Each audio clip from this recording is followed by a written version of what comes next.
Standard 10, Unit 1.1, Where the Mind is Without Fear, Rabindranath Tagore.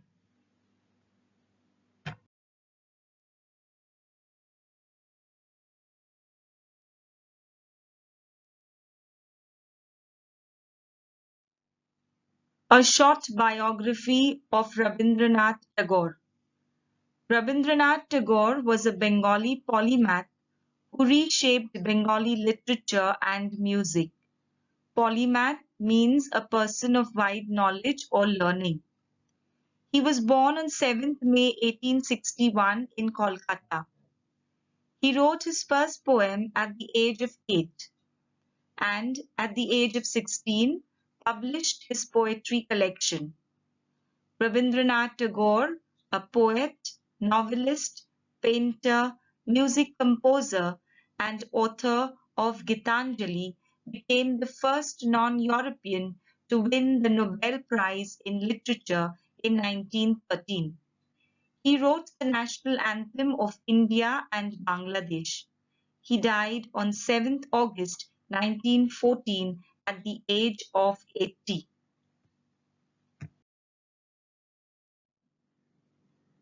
Where the Mind is Without Fear, Rabindranath Tagore. In this poem, the poet Rabindranath Tagore prays for his countrymen and his country India. He wishes that his country gets true freedom. The line where the mind is without fear and the head is held high.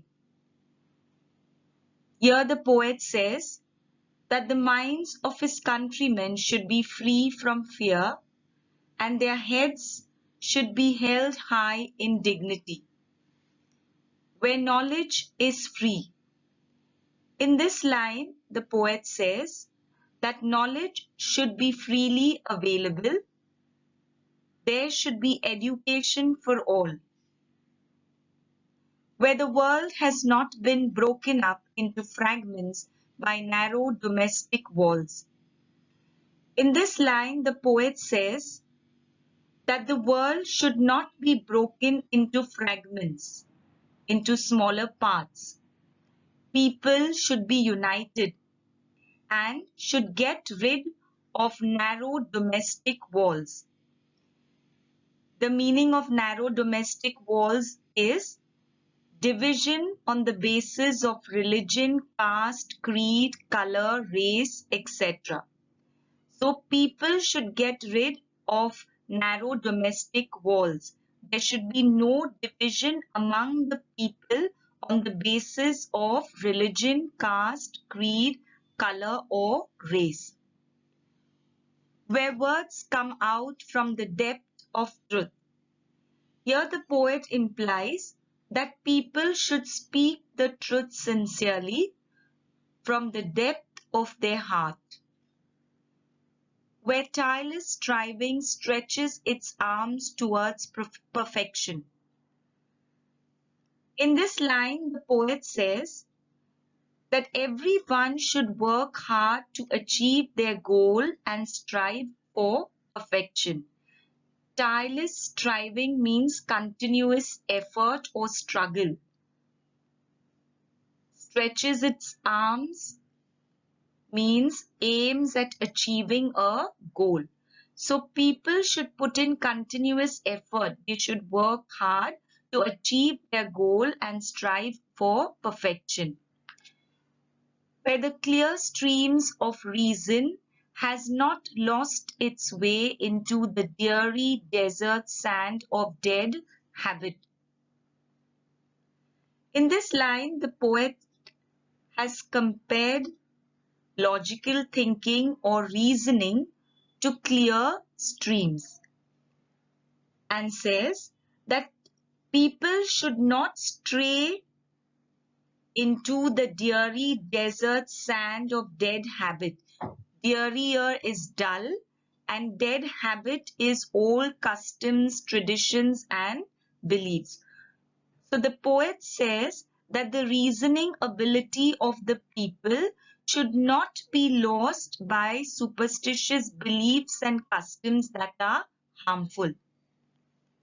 The 9th and the 10th line, where the mind is led forward by thee into ever-widening thought and action. In this line, the poet says that the minds of his countrymen should be led forward by God, so that they have a broad outlook and an open mind. The word thee here stands for God. The last line, into that heaven of freedom, my Father, let my country awake. In this line, the poet addresses God as his Father and asks God to awaken his country into a heaven of freedom where people have a broad outlook and open mind and bring forth good thoughts, words, and actions. Meanings of the words and phrases in the poem. Dreary means lifeless. Narrow domestic walls means division on the basis of religion, caste, and color in societies and between countries of the world. Tireless striving, continuous efforts and struggle. Stretches its arm, aims at achieving a goal. Dead habit, old traditional rituals and customs that are harmful. Ever widening, forever broadening one's outlook. Heaven of freedom, condition of total freedom of good thoughts, words, and deeds, while respecting those of others.